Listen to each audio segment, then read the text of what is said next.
before you go, Joe. Yes. Comb your hair. If I comb my hair out, Matt, I look like Neil Diamond. It's better than looking like Coco the Clown. Go on, Jez. Lisa's laughing because when we do these, she says it's great. She can go and watch a film or something. And I said, I'll put headphones in. She can't hear anything. She said, yeah, maybe because you've told that story about your old climb on 100 times. Climb on. Yeah. That's a different story altogether.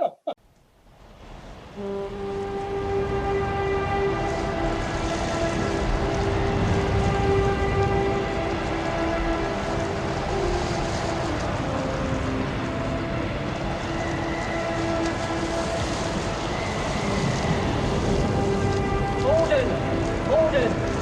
Send Moorhouse to save the house! Come on, the house! Hello, good evening, everybody, and welcome to the Housecast, the Lowerhouse Club podcast. Just been announced that we're in Tier 4, which is absolute cosmic, so we don't know what we're going to be doing for the next few weeks, but hopefully this vaccine can kick in. I've no doubt Gary's probably in Tier 1/2 down there on the coast, down with the posh ones, but we'll just keep plodding along. We've got a fantastic guest tonight, a lad who's played a number of years ago as well, for a lot of years, an outstanding cricketer and a real character, a real top lad. And then we've got another guest, Matt Oak. So anyway, how's it going, chaps? Gary, how's it going since the last podcast? Yeah, great, Jez. Yeah, just like everybody else, really. Yeah, been out today, got a bit of fresh air up on Moor, a bit of biking, so yeah, grand. Good lad, that's good. We've not got Joe Martini on this evening. It's actually his birthday, so we'll not waste 5-10 minutes of waffling on about what he's been up to in the West End room. But we've got our great co-host on with us again, Joe Beneducci. How's it going, Dooch? All right, Jez, thank you. Good. Any golf going on? No golf, no. No. I managed to have a sneaky outdoor beer at the cricket club on Christmas Eve. We weren't breaking any rules. 6 or 7 of us stood round on car park for Fat Gav's birthday. Oh, that's fine. I actually sent him a message. Okay. Yeah, did he get as drunk as he normally does on? No, he did bring a bottle of Benny though to drink on the car Good park. Lad. Good lad. Regiment. Benedictine on the car park. Yeah, not sure. Yeah, so we'll have to ask our guest if he's ever heard of that before. So anyway, thanks. I can tell you about some other people, but they weren't called Benedictine on the car park. But anyhow, yeah, we'll maybe save that for later, Matt, after I introduce you. So anyway, fantastic. He's a very good friend of mine who we've known each other for donkey's years. He's slightly older than myself. He made his debut, I believe, in 1975, but we'll confirm that when we got him on. This evening's special guest is the legendary Roger Bromley.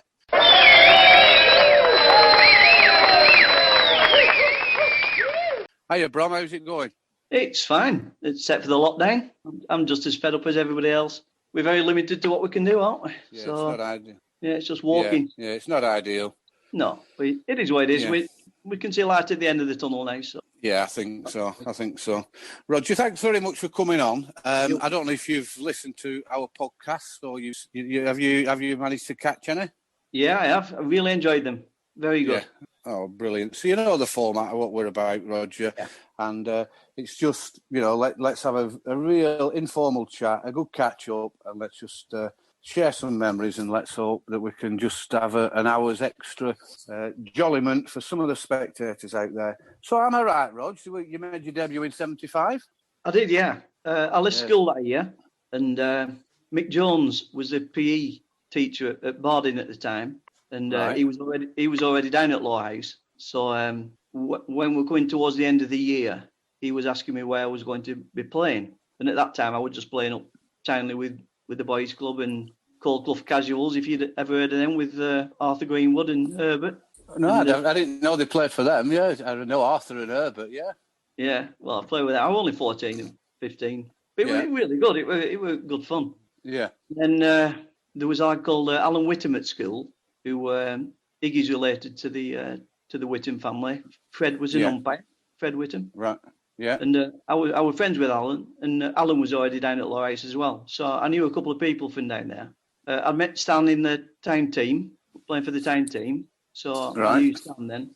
And so I was umming and ahhing about where to go. And as always in situations like this, I used to finally ask my brother Barry for his advice. And he was down at Burnley at that time. He'd left Lowerhouse and he was established down at Burnley. And I did think they might want me to go down there, but he had none of it. His first recommendation straight away was to go down Lowerhouse.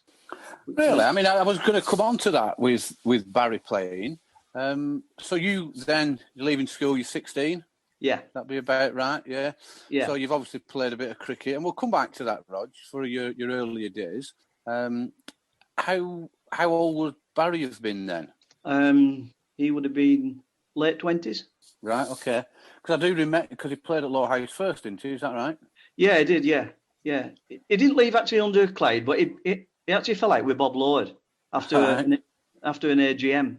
He didn't like the way that Bob Lord had talked to one of the older members. Right. He had a word with him afterwards, and it didn't go down well. So right. It wasn't very approachable, wasn't Bob, on things like that? No, I believe so. Because Barry was a good player. I mean, I played against him only right at the end of his career, but he was a great batter, wasn't he? He got a lot of runs in Lancashire League. Yeah, very aggressive batter. And I used to like people who used to bat that way. Yeah. But when I asked Barry, like I say, he straight away he said, "No, I'd go down to Lowerhouse." He said, "I'm Brian Egan will look after you down there." Like I say, I already knew Stan. Yeah. And the first time I went down was with Alan Whittam, and I just fell in love with the place. Yeah. Everybody made me feel so welcome. Yeah. And, I'm not sure whether there were even a third team then. There was a second team, obviously, and an under-18s, and I played for under-18s and seconds. Right. And it was right at the start of the 75 season when I think a lad called Mark Milner was the captain of the second. And I've got to say that they were mainly the older end, which it was in those days. We hadn't many youngsters, certainly youngsters that were good enough to start pushing for the first team. Yeah. So really, it was only Stan and myself that was in that second team that were quite young, and we both did quite well that year. I won't say I was only young, but I took quite a lot of wickets in the second team, and Stan were getting runs. And eventually, towards the end of the season, last two games of the season, I think it were, I made my debut against Church away. And the last game of the season, Stan made his debut against Enfield, I think it was. So who else would have been in the seconds then, Rog? You know, what were the players? You're right, obviously, it was well before, probably 10 years before my time in senior cricket. But would have been the Boardwells and... Yeah, although they went first team every now and again. But there'd be Alan Southers, Peter Scaife. Right, yeah. Gary's dad. I remember Brian bringing either Gary or Chris to one of the games at Accrington. And Gary would only be really young. If it was Gary, like I said, I can't remember whether it was Gary or Chris. But they were very competitive. You know, they were tough guys. And I know Stan used to have the shit beaten out of him every week. Right, okay. There's an episode in of its own there, bro. They were really fly with Stan. I were really quiet. Yeah. There, bro. Yeah. I'd just sit quietly at the corner and Stan would be really fly. And every week he got battered. So I learned when to keep my mouth shut, really. Because they were bigger and stronger than me. Bigger and dafty, yeah. I suppose it was like as if Ian Wrigley, or would he have been first? Ian Wrigley, yeah, he played. He was a keeper at one time, yeah. Yeah, Pete Maudsley, would he have played? Yeah, Pete Maudsley had been in that team. See, the personnel did change quite a bit, but they were all really, really good people, you know, and I enjoyed that time. But they were really competitive as well. I've got to say that, you know, we weren't the best team in the world by any stretch, and neither was the first team. Yeah. You know, with a poor draw that year. So who would have been the first team that year? Peter Wade. I've got a scorecard up. So yeah, it's Higgy, Mick Jones, Peter Wade, Lofty, Trevor Jones, Mick Clark. Yeah. Mick Clark, right? Okay. Somebody called P. Atkinson open batting. Yeah, he came from Padiham with Stephen G. There were a few came from Padiham, because obviously they thought they'd a chance to play at Lancashire League with us because we weren't that good a side. And not being disrespectful to anybody who was in the side, but we weren't. And so Pete Atkinson came from Padiham. He was a left-hand opening batter. And he was also a bouncer at Cat's Whiskers. So me and Stan used to get in Cat's Whiskers when we were underage. And we felt like celebrities because he'd open door for us and say, "Come in, lads." And we go to front at queue and get in. It was really good. Brilliant. Yeah, did Pete Atkinson... I didn't realise he was a bouncer down there, but I do think he was on with his wife, wasn't he, a lot? And the kids, were they very friendly? I'm not sure. I was all right with him. Obviously, I didn't know him in second team. He wasn't in second team. He'd gone into first team by this time. But, I got to know him quite well. And like I say, with him being a bouncer on Cat's Whiskers, that was just a godsend for us. Yeah. It was great. Yeah, just you and Stan then? Yeah. So, tell us how that worked. What would it be after a cricket game? I started going down before Stan. I started going down on Sunday nights with kids. Right. Underage. Yeah, it was underage stuff, but they didn't bother. They turned a blind eye.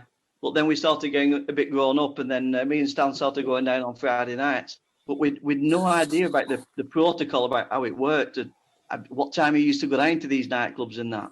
So me and Stan used to turn up at 7:30. Cashier would just be opening up to start letting people in. And so we'd be first people paying money to get in, and there'd be nobody in except cleaners. And first people didn't start coming in until 9 o'clock. So we used to just sit there waiting for people to come in. Is that why you got your thirst for 8 pints in the first 2 hours? It probably would have been Red Barrel. It was Red Barrel. So that's obviously, when you've not been, obviously you didn't go to school with Stan. You met him at, playing town team cricket, but then you've obviously formed this great friendship at, that early age of 16, 17, 18. Yeah. Yeah. And to this day, which is it's really good. But fantastic. Stan was a very funny chap, and he still is. But the beatings he took, and he'll tell you about them himself. They didn't mess about with him, they held him down and battered him.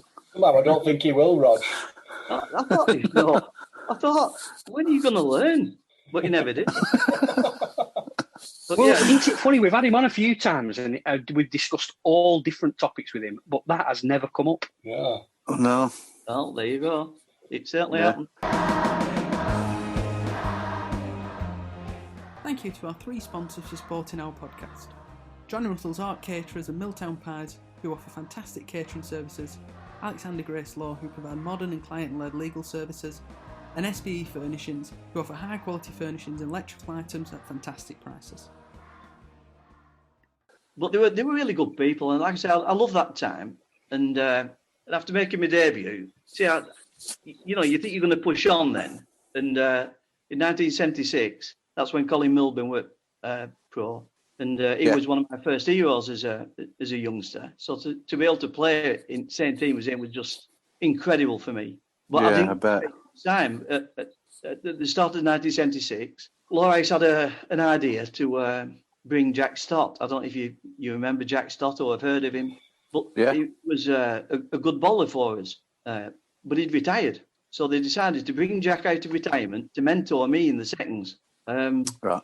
I'm not sure I felt I needed that, but I'm not being big-headed there. I'm just saying because Jack didn't really speak much. I don't know what his role was really. I know that he said it was to mentor me, but he didn't coach me or anything, and didn't do much with me. And I was getting a lot of wickets again. Stan got into the team. He was in the seconds with me at the start of the season, but he got quite a few runs and got into the first team again. But I was just left still getting a lot of wickets, but not being able to get it first team because Jack didn't think I was ready. Right. So I managed to get it in first team for probably last third of the season, and I loved it. It was great. But that team, like I always said, we were probably just 5 batsmen short of a decent side. Just 5. But But we all seem to have good bowling teams. You know, even back then there were Lofty, Trevor Jones, and whoever pro was at the time. And then there was a lad called Neil Hodgson, who was a pace bowler, and he were good. Neil, he were sharp, and he were good. So it was difficult to get a place in the team as a bowler. Yeah. And I did it, and I got my first success at the end of that season. You talked about Jack Stott there, Rog, and mentoring. Was there anybody specifically? I mean, to be honest, first time I came across you, you're right. My dad brought me on a few games and things like that. And then in those periods where I didn't see him for a while, used to sneak on myself to watch games. And it were always a funny game I had with Clifford, because he knew where I used to sneak in, or he thought he knew. And then he'd see me on ground, and he I don't know. I paid all. Anyway, big dude. So one day, there were between a wall and some railings, there were a gap that I could just sneak through it like 10, 11-year-old or something. And he put anti-vandal paint on there. So I'm covered in it, walking right ground. So he knows where I've come in. So he says, right, that's 50p I want off you. But anyway, to get on to this thing, and so I didn't know a lot of players' names, but your bowling action made you stand out, and and I always thought later on that we wonder whether that would. I don't think we've ever spoke about it, but wonder whether your action were like natural, or whether it had been coached. You'd had a lot of coaching to bowl that way and stuff like that. I never had any coaching actually, Gary. The only bit of coaching I ever had was from Jimmy Armanath, who told me that I dropped my head on delivery, and told me to keep my head up, because if you can't see where the ball's going, how do you expect to know where it's gonna land? And honestly, that was pretty much it. But my brother Barry, he in my younger days, I used to bowl chest on, still as fast as I can, because I wanted to be fastest bowling in the world. So as part of that quest, I used to just bowl fast, and as fast as I could anyway. But like I say, I was chest on, so I tended to bowl little induckers. And Barry said to me, if you want to get pros out, you're going to have to bowl leg cutters or outswingers. And so I just practiced myself. I used to just watch other bowlers that used to bowl that. And I used to just watch them and copy them. And I changed my action to instead of being chest on, to being side on. And I lengthened my run up a little bit, so I could try and bowl a bit quicker if I could, to try and trouble professionals. And then I after quite a long time, I managed to get it pretty much right. So and once I got that leg cutter and outswing going, you could take more wickets. So that's interesting. That I mean, that Gary's definitely. Gary brought that up. We had a conversation earlier on around because we always chat about the guests that are coming on, and we discussed between us that you're. And I never really knew. I thought you played at Lowerhouse, a little bit younger than that, and you might have been just catching the Bill Holt and those who were giving any coaching. So was it Mick Jones really at school? Did he give you any encouragement, or was it just purely? Yeah, Mick was. Yeah, if there was any coaching, it was probably from Mick. Right. As a young kid. But really, it wasn't coaching as such, as he used to just have me bowling at him for hour after hour after hour. Show me your watch, boy. Yes, absolutely, Gary. Yeah, show me your watch. Yeah. Mick Jones, there was that classic tale, weren't there? I don't know if around Gary or if anyone remembers it, when someone's batting at Lowerhouse, because he came to play at Lowerhouse, didn't he? I don't know, in the second or the third. He was down at Lowerhouse then. Oh, right, okay. And the batter, he's fiddling about. He's not seen the ball right. There's something just not right. And eventually stops the bowler and said, umpire, there's a little red thing at bottom of the sight screen. Will you let me know what it was? And it was Mick Jones led under the sight screen with his cap on. And umpires asked him, what you doing? He said, I'm just trying to find the red trajectory of the ball. I'm batting next. It was an off-the-wall character. I remember him coming up to me once on the cricket field. And he said, Roger, come and have a look at this. And he put his hand in his pockets. I thought, what the hell's he doing here? And anyway, he pulled out this matchbox and he had a bee in it. He said, it's my pet bee. This was in the middle of a cricket game. It was bizarre. I remember one game, I think it was against Bacup. I can't remember the year, maybe 77, maybe. And we were drawing with Bacup and Mick Jones were batting. We needed one to win with a full over to go and there were 8 ball overs, and he missed everyone. So we ended up drawing the game. He only needed. It was incredible. How can you miss 8 balls? We'll have to have a look for that one. On the tied game, by the way. Have you? Yeah, 76, the tied game. And 143, Baker 143 all out. And we were obviously 143, but for 6. So not only did he miss 8 balls, he still had 4 wickets in hand. And he was on 7 not out at the time as well. So he must have, he'd already, before he flashed at 8 dot balls, he'd already scored 7. Some people so might have said he was known for batting for his average and all, and he sort of he knew exactly how many balls he'd faced, how many runs he'd scored, and how many he got off pro, how many he got off this bowler, how many he got off leg side, how many he got on one side. He were a proper winner. Yeah, he was. Yeah, he was. It was a strange character. But so that's interesting when you talk about Jack Stoddard. He didn't really help because you did have. I can remember that, your action was absolutely perfect. You could get it down to the other end and you could bowl, you certainly bowl your waist swinger and the leg cutter really well and with some pace. So it's quite incredible that you didn't have, you're almost self-taught. Yeah, and it was really. But I did need help from... What I'm trying to say is I needed to bowl from a certain end.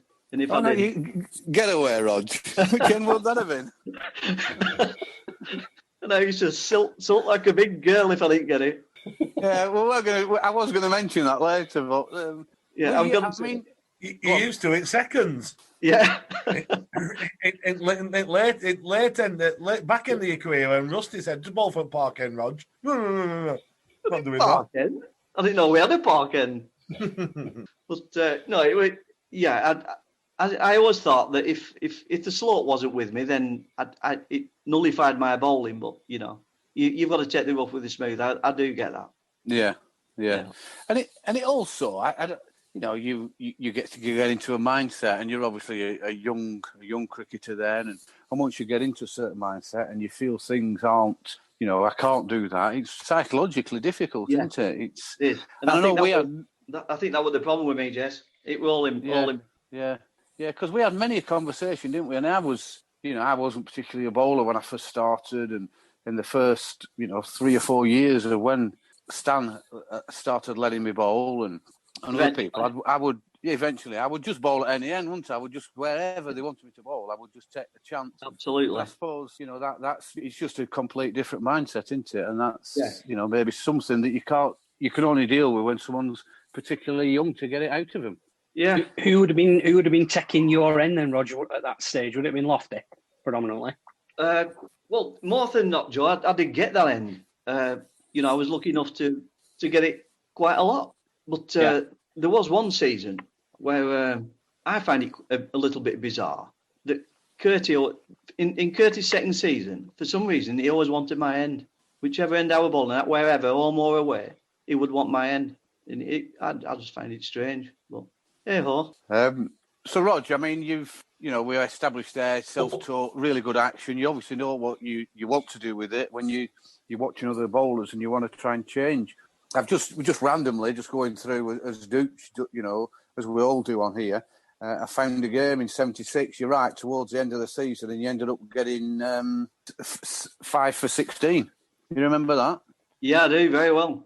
And, it's strange. Years later, when I was manager, this old couple came up to me when I was walking around at East Lancs, and they came up to me and said, "We remember when you got five wickets against us when you were a young lad." And they said, "I think it was your debut." It wasn't actually my debut, but they said, "I think it was your debut." And after all those years, they remembered that. I thought it was incredible. I can't fucking believe it. Oh. Actually, put it in your collection. Yeah. Can you remember who the pro was for Lancs, Rog? Yeah, I can. Yeah, Trevor Chappell. Yeah, that's right. He's the underarm bowler, wasn't he? Mm. Yeah, you got him out as well. Mm. Well, after that season, so go on. I had quite a good end to the season, and back then there was a game that they used to play at Old Trafford between, I don't know if a lot of people know this, but there was a game that was played between a mixture of amateurs and a host of the professionals for the following season that played against Lancashire at Old Trafford. And they used to have a youngster as 12th man. And after 1976, I was chosen to be 12th man at Old Trafford. Brilliant. I died, but he shit myself. But anyway, I got taken over to Old Trafford with the umpire, and Eric Worley was amateur captain of our team. But the pros that were playing, there were West Indian called Sid Matthews, an absolute nutcase Australian fastballer called Trevor Lachlan, Abid Ali, he played, Larry Gomes, Mark O'Neill, and then there was the most successful amateur bowler, the most successful amateur batsman, but somebody cried off anyway, and I got to field. I wasn't allowed to bat a ball, but I fielded against him. Old Trafford, it was an amazing experience, but I was just overawed, really, being in dressing room, as a young kid with that lot. Brilliant. That's a good memory, isn't it? Yeah, it's good. It's good to. Yeah, I didn't realise. No, I fielded on boundary for quite a while, but I was doing okay. I was stopping everything and throwing ball right over top at stumps, and they brought me in a circle for the rest of the game. So I was covers, and Frank Hayes were batting, and he was smashing everything through cover, front foot, back foot, everything was coming through me. My hands were black and blue. Good experience. There was only one person out at Lancashire team that was missing, and it was Clive Lloyd. Right. Otherwise, it was brilliant. Yeah, it were good. Yeah, great memories. And then the year after, you go, 77. That's when Amanat starts playing for us. Yeah. We spoke quite a bit. We spoke quite a bit about Jimmy on the podcast. And everything's fantastic. How did you find him as a cricketer? As a cricketer, he was methodical. Yeah. He took a lifetime over his overs. How anybody can take so long to bowl an over? I used to fall asleep. But he used to just move you 2 inches to your left. He'd move everybody in the field. He was just a perfectionist, I suppose, or he had OCD, wanted to. But But he was a good player. And more often than not, he'd bowl from one end all afternoon. So we had to share the overs at the other end. Yeah. And it wasn't easy because Trevor Jones was a top class bowler. Lofty was a top class bowler. So I had no right to be in front of them bowling. We'd just do the best you can and hope that you got some overs in. But it was difficult under Jimmy because he bowled so many overs. Yeah, I mean that's interesting. You say, like you said, they're a good side there with Trevor Jones outstanding, and Lofty, and yourself, and and the batters that we had, Stephen G, Brian Higgins, Kevin Higgins. Yeah, they're a good side. So why did we not do that well in those early years of Amanat? We were just a few players short, and the wickets weren't great. To be fair, either it was easier getting wickets than it was getting runs. At Lowerhouse, not always, but it depended if they put us on that ridge. Yeah. And the drainage wasn't great, as everybody knows. It's if you spit on it, it gets damp. Yeah. So it's not easy batting down there, and I think that's why a lot of lads came from Paddy because they thought there's a good chance of getting a team, which they did. There were a wicketkeeper who came to put a bit of pressure on Iggy, Bob Stevenson and Malcolm Hayworth, Tom Spinner. Ross Hayworth as well. Ross Haworth. Yeah, I'm not sure where Ross Haworth came from.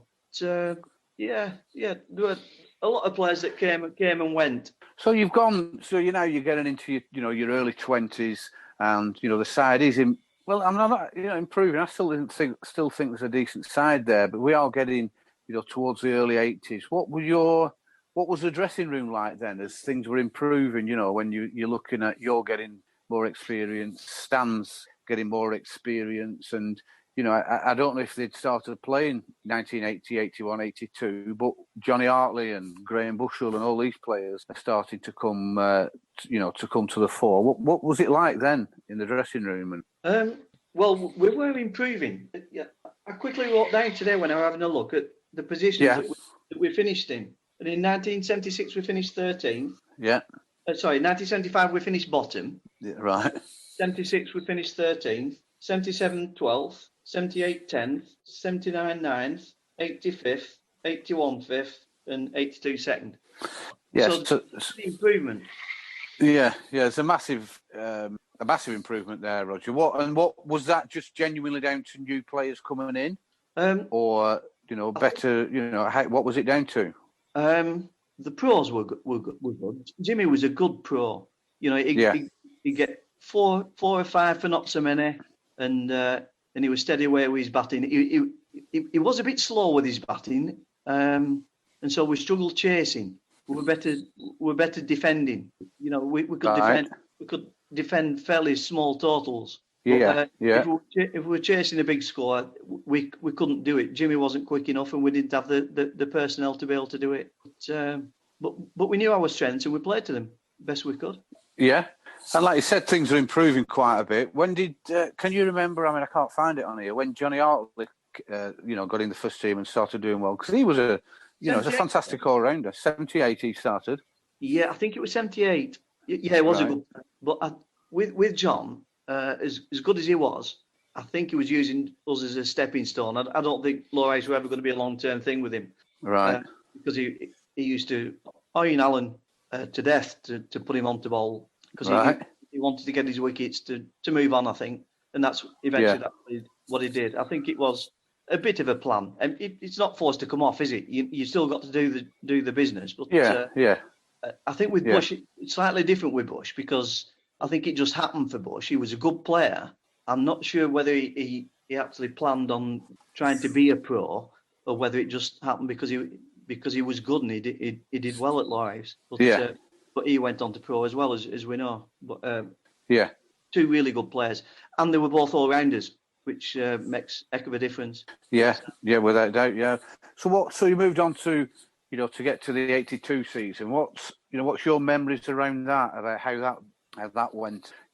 How we managed our quite a decent, successful season, albeit we didn't win. Well, once again, I had a look at that today, and in that season, I think we lost 5. But we lost to Tomedin home and away. Right. Which it seems a bit strange when we're doing so well to lose. They weren't a bad side, but we. Yeah. But why would we lose Tomedin? I can't really remember why. But, and then Church, we were chasing 189 and we got 187. So we're 2 runs short at end in that season. Yeah.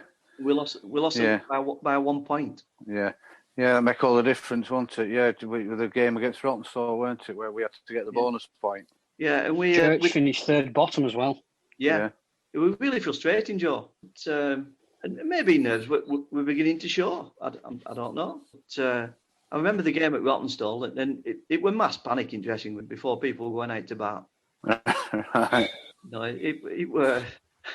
Yeah, I can remember that. It were just panic, really. We didn't have any. What had happened? We were chasing a score, and basically people were running themselves out, and it became a bit of a fiasco, really, Joe. We should have won, but we didn't. And Burnley beat us as well, and that were hard to take as well. But so did you not need to beat Rottenstall with a bonus point? That was last game of the season. All right, so the first game you played them. Yeah. Rottenstall away. Brom's on about where they should have won. Right. Are you aware, Dooch, what happened the last game? Have you seen the scorecard? I've just had a look at it now. Yeah, I didn't know before. I knew we got close to winning the league that year, but it's definitely worth talking about. I've just looked at the scorecard now. Yeah. So going into that game, I mean, they're top, we're second. It's tight, but what did you say, Matt? We had to win with a bonus point to. Yeah, they were different. 5 points for a win, 1 if you bowled them out. Yeah. Yeah. They just made sure that we didn't get the bonus point. So it didn't matter whether they won or lost, Joe, as long as they didn't get bowled out. They could have been 10 for 1 or 40 overs, couldn't they? Right. It was 34 over game, and they finished 50 for 6. Yeah. From 34 overs. It's pathetic, isn't it? It is. I can't remember it being that bad. I really don't know if I'd have been able to tell me nerve for 34 overs. I know. No. I think it was on Iggy's podcast where he spoke to Brian Payne, who was their captain at the time, and he said, if we'd have got you down to 9 down, would you have declared? And I didn't speak to Brian Payne, but apparently he wouldn't answer. So the chances are that he would have. Right. Well, I think the rules have changed now. I think if you declare, You're you effectively you forfeit your remaining wickets. Yeah. So you're effectively all out. Points-wise, yeah. No, But it's a bit outrageous, that, isn't it? It was our pro, Rog. Jimmy. Evan Gray. Evan, of course it was, yeah. His figures, Matt, that day: 17 overs, 9 maidens, 5 for 20 from 17 overs. There were 17 8-ball overs. Yeah. Yeah. And 8-ball overs as well. 5 for 20. Yeah, quite tidy that. So they just weren't playing. No. Shot, No. You just have everyone right back. Yeah, we did our best, obviously. Also, to get 6 down when they're not trying to score a run is a decent effort, isn't it? Yeah. But it's difficult because they were good players as well. You know, it's not like they were duck eggs. Yeah, because they won the league, didn't they? So they were up there. They were the other best side in the league, weren't they? Yeah. I just noticed Pixie got stumped for a duck. Well, when you're trying to not get out, you just get his. I didn't know he played that game. I'll ask him about that next time I see him. Yeah. Nelson. He went from Ronstall to Nelson. The guy that you know. Phil Pickles, yeah. Yeah. All right, was it right? Right. Yeah, I worked with Phil. Yeah. Yeah, I had to get. I can imagine Stan. Is that right? Now Stan's here, and you don't have to score a run to win league, and you get stumped. Jesus. Yeah, they had Franklin Stevenson. Yeah, we get bollocked, or we'd got bollocked, didn't we? If you were chasing 450 and got stumped trying to hit one over at top. But man, if you don't have to score a run. Yeah, when there are only one over left. Yeah. Oh dear. Yeah, brilliant. So Rog, you've been through that, the good era there of, a good side, which unfortunately broke up, 2 or 3 years after that for various reasons. Have you any memories about as you went through the 80s there and you're becoming extremely established before we bring Matt in and start getting it back towards the 90s and 2000s? Well, Gertie, I've got to say, was an amazing. Go on, Rog. You carry on. I just need to go. Yeah, you fell off your chair, Matt. You fell off your chair. He's probably ran out of beer, I guess. Oh, that very four Stella just disappearing. Weren't he eating them? Go on, Rog. Yeah. When Gertie came, his first season was a little bit difficult, but his second season he was absolutely awesome when he hit all those sixes, and yeah, it was fantastic to watch. I've got to say, it was amazing to watch. I think he got 70 odd wickets as well in that second season. And to me, I remember one game, Jez, and you'll remember it, when he brought you into short leg. Yeah, and, against Todd. Yeah, and he pitched one halfway down track. The bloke pulled it right onto your forehead. Yeah, and I was so angry. I ran up to him. By the time I got to him, I couldn't think of what to say, and so I just ended up saying, "Do you realise that we're supposed to be going to watch it swells tonight?"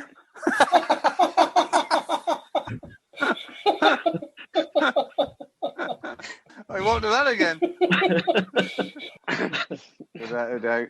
But I mean, I was in and out the side then, Rob, and you were a regular right throughout out then. And did you listen to Curtis on the podcast? I did, yeah. Yeah. I mean, he hasn't changed a lot from the way he was and his attitude and everything. But I've applied for a role at Wizard of Oz. All right, what's that for? I'm looking for my heart.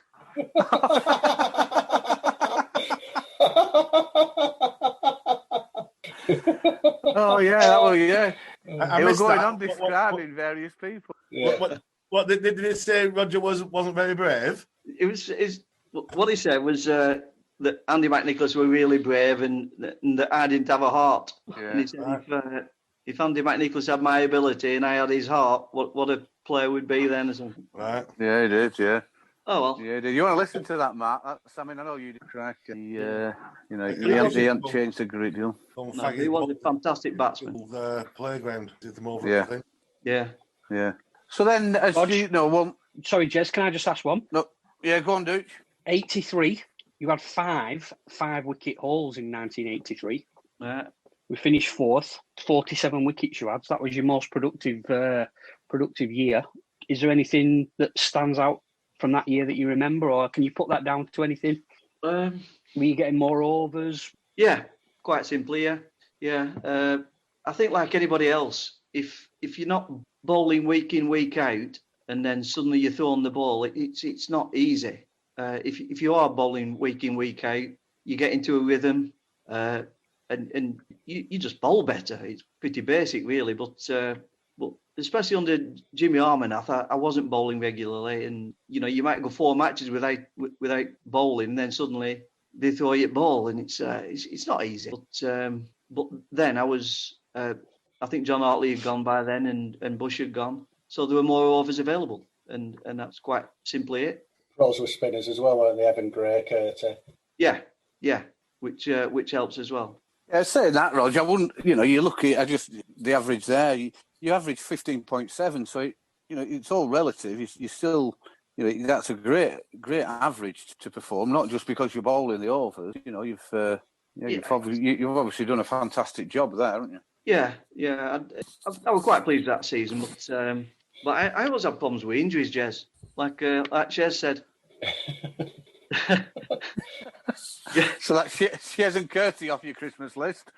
Well, I won't be opening any more Chris anyway this Christmas. Dean Sheridan, BSc in medical honours.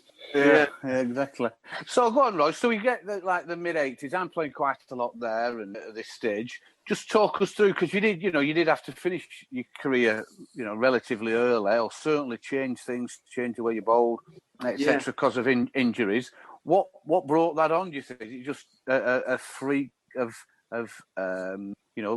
unfortunate injuries, or was there some weaknesses somewhere? What were the main issues around it?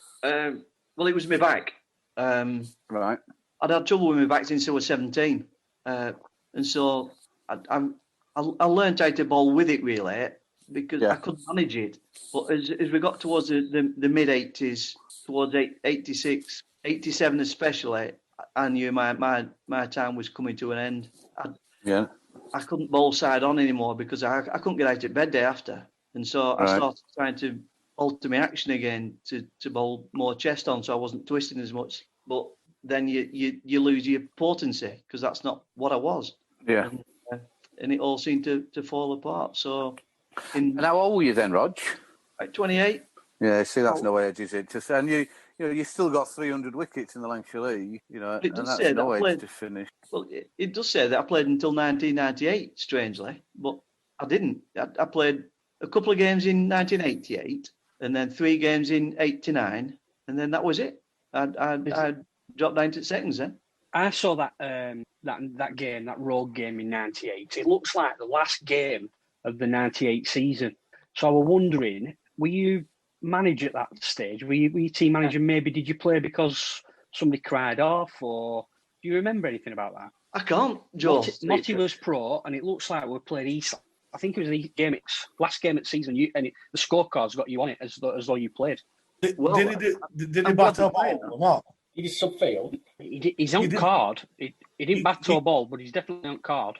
You subfielded more than once, I think, Rog, when you managed. Maybe, yeah. But no, unless I can't remember that, and I'd have been captain, wouldn't I? Yeah. It was actually the second to the last game of the season. All right. Yeah, you were captain, Matt. Motti were pro. We lost by 8. East Lancs won by 8 wickets. So that must have been the year of that stupid shit. Timmy bats first, come back 110 overs. And you're right, because we batted first and we batted 55 overs. So you're right. It was that year. Yeah. You must have played, Rog, because it says you got 1 not out. Well, there you go. Yeah, but I've no memory of it at all, Jess. Someone's coming back to me, Matt, about that. I said, no. I think it is with me. Well, I'm sure if we had a bit of time, we could look back at the scorecard before and see if we could work out who we're missing. Yeah. So you carry on talking and I'll have a look, see if I can work it out. Right. So, yes, sir. Yes, because the Lancashire League website is not always 100% correct. Because I when you sent me that thing, it says that I made my debut in 1989 when Manzo were pro. Right. I didn't. I made it with Delroy Morgan. Right. Was that 90? Yeah. So I tried to have a quick look, but I lost patience to see when I played in 1989. And I remember in my debut, there's anything at Haslingden. and I would stay my life because I remember dropping someone off Delway Morgan game after at Bacup. Yeah, you don't forget your debut, do you? I don't forget my debut, Roger. No. It was very forgettable, but I don't forget it. But you don't, though, do you? You don't forget your debut. No. Well, we'll have to do some research. The missing individual.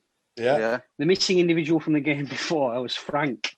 So there's every chance that he didn't turn up, or he turned up in Norfolk State to play. Or I'll tell you what you need to do. You need to look at what the Bailey's takings were in that nightclub night before in Burnley. If him and Scully had been on Bailey's, it could have been that. Or see where Burnley Football Club were playing because it's football season, wasn't it? Yeah. On the 5th of September, it might have been in some cell somewhere. Yeah. It's a shame none of you can remember that. I mean, hopefully there's a good story behind that. That might be the Daily Mail, the newspaper tale he told Jez. Going and buying all the newspapers. So Yeah, didn't see that he'd been locked up. You know, he were in the centre of a photo, weren't he? Yeah, in a melee. Yeah, in a melee, yeah. So, Rog, you've got, you're not even 30, and then you're struggling to get through those, through those long spells, and the end is now. That's when. So then we've got Matt coming through the ranks.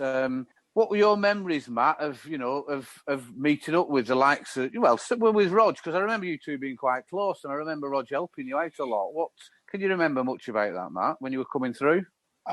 Jez, absolutely, and I'm not blowing smoke up Roger's backside because he's on here. But when they say that he got Jack Stott in, or him, then Roger did everything and more to me when he was in the second team. I think it helped probably being your little brother, his friend. You know what I mean? So I'm coming through. Roger's been a great player. I've watched him probably every first team game. You know, when I've been there watching him, looked up to him, thought he was a great cricketer. You know what I mean? One of them that if I can do half of what Roger Bromley does, and then I'm playing the second team with him, and he's there, stood at mid on and mid off, and just amazing, just brilliant. Yeah. But not just anything else, Jez. Roger taught me more, and that's what I find hard. And I know Roger got some sticker about not wanting to bowl for the park end and Curtis saying he's got no heart. But the way he taught me about the game and the opposition, and not just to bowl that perfect ball that got them out was so valuable. You know what I mean? And it was more of that than anything that say, look, Matt, you can see what he's trying to do now. And I was a bit like you, Roger. I still wanted to run up and bowl as fast as I could. Yeah. And still thought I would want to be the fastest bowler in the world. But then you and Rusty to a lesser degree, because Rusty was great and he was in the same side. He was very good. Yeah. And you would, but from a bowling point of view, you would just say, Matt, just look where he stood. Look where he's trying to hit you. Look what he's trying to do. Put him here, put him there. Bowl it here, bowl it there. And that more than your head's dropping, Matt, get your arm up a bit more, do this, do that, do the other. It was more the game management that Roger brought to me than anything else. Yeah. It was brilliant, yeah. I love my time at second team. Absolutely loved it. Yeah. It was. Yeah. Was that a big call for you, Rog? Pardon? Was that a big call for you, because a lot of players, and I'm included in this, I'm not sure I could have done that. I mean, obviously I wasn't, I was finished a lot later than you were, but I just never appealed to me. Was that a big call for you to make that decision? Right, I know I'm not going to play in the first now, but I want to go in the seconds and enjoy it, and secondly, give something back. That was absolutely my intention. And I was a lot younger than you, Jez. If you'd have gone in seconds, you'd have been a lot older than I was when I went in seconds. So I still felt I'd more to give, but in a different way. And I felt I needed to give something back. And it's nice of Matt to say that I did help, because I really did try to help the bowlers. Not from a coaching point of view, because I wasn't a coach, but more from game management. Yeah, just thinking about the game and thinking about the batters that you're bowling at. And I'm sure Paul Stanley will say the same. Paul Stanley was a touch younger than me. Yeah. I can remember Paul, and I'll never forget a game, Roger. And I won't name the bowler to see if you remember it. And we were playing against someone, and we were bowling them out. And me and this other bowler were bowling, and we were bowling them out. And I think it went 1 wicket each, 2 wicket each, 3, 4. And then he went and got 5 before I got my 5 for. and the seconds. And Roger came up to me and said, so-and-so just said he's going to get 6 and you're going to end up with 4. Right. I got the wicket, went up with 5 each. Can you remember that other bowler, Rog? No, I've got to say no. Left armour? I was going to say Ryan, but I weren't 100%. No. Derek Lenage? Oh, bloody hell. All right, yeah, blast from the past. Good grief, I've forgotten all about that. I'll mate. never forget that. And you Yeah. came up, and they were about 40 all out. And I think we batted first, so we'd won it, weren't it? But right, you came on that, Yeah. just what he did, it didn't matter. He just said it. Yeah. You're not getting 5. Yeah. And little things like, I don't know, there was a lot of joking in that and a lot of things, but just little things like that were brilliant. I do remember. Yeah, I don't know when you're a young player. Yeah. I do remember once. So would you really said it, Roger? Or was that just a plant? What was that? Sorry, I missed that. Derek had never, Joe, I don't think Derek spoke that many words all Would he- season. No. Right, okay. I would be. So he'd not said it. Roger just pulling your strings. Yeah, if Yeah. Derek would have said anything along those lines, for Roger to come and tell me that was Roger doing what he came over there to try and encourage me to get the last wicket. Yeah.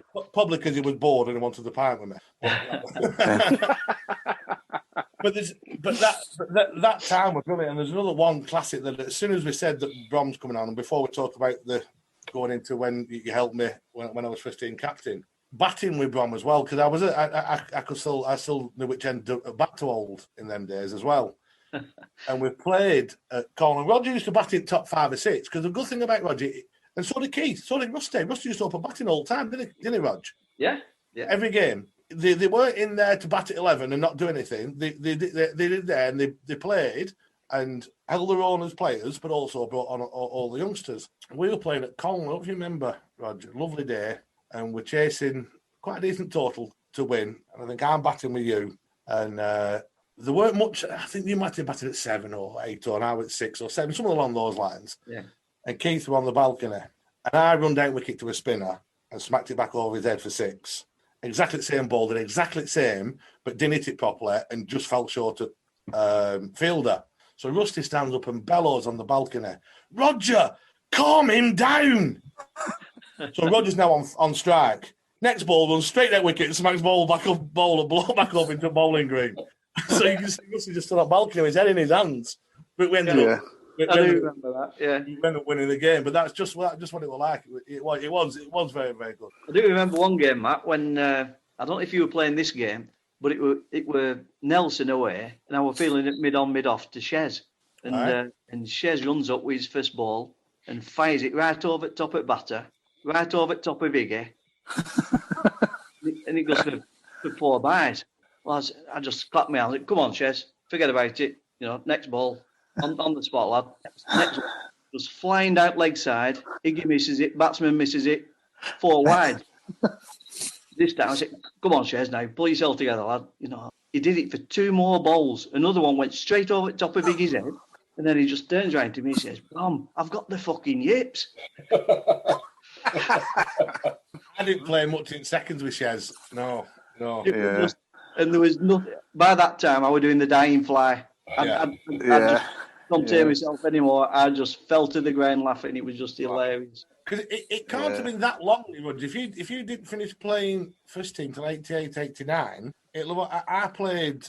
I remember debuting 19 first team, but I was probably more of a regular from 92 onwards. So we can't have had that. And I did play in first team in 91 once, but it seems as though you were in seconds with me for like 2 or 3 years, but it can't have been. It does seem like that, doesn't it? Mm. So, in saying that though, Matt, I only played 2 games in 88 and 3 games in 89. The rest of the time I was playing in seconds trying to... Yeah. So that's the 2 full seasons. Couldn't it? Yeah, it could have been that then. Yeah. Because you also played that game, I think we mentioned this on the Paul Stanley mentioned it, I mentioned it, and that when you could bowl all the way through. And me and Stanley, we played in the league on Saturday, I think, and we both bowled 45 overs, 46 overs, something like that, 6 ball orders, and we bowled 23 each, and then cut with 50. But you could bowl 25. Yeah. And we ended up, and I think I did bowl 25, but they took Stanley off for a rest and let Neil McSweeney bowl. And they had to bring Stanley back on because we had no more balls. Neil McSweeney under pop-up 3 times, and we couldn't find him. Back on.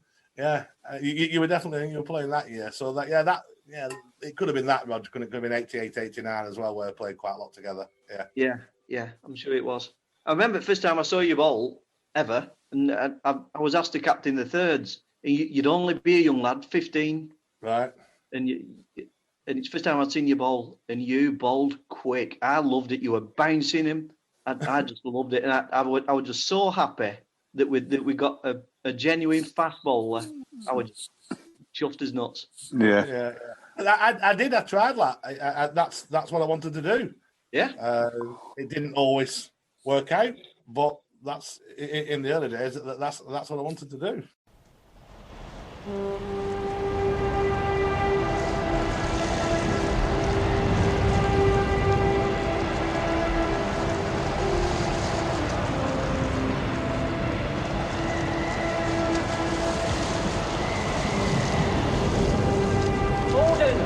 Gordon, send Moorhouse to save the house.